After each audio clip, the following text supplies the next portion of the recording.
พี่น้องตำบักม่วงแซ่บๆ คือเกากินยุดสวนคือเกา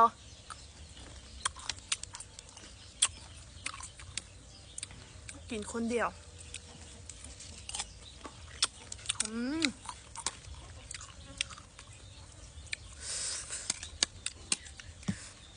เวลากินอยู่ป่าพวกเจ้า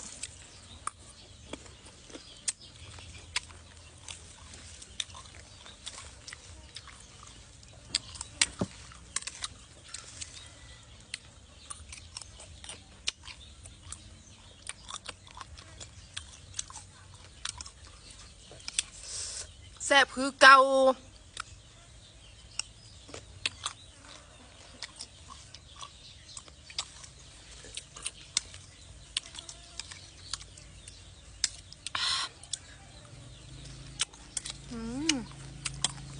มือตะบวง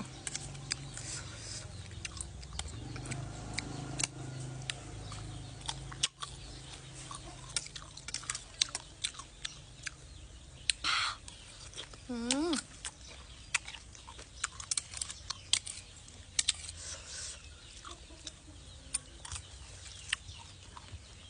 ส่ก่อนเด้อพี่น้องเด้อเดี๋ยวคนจะมาเห็น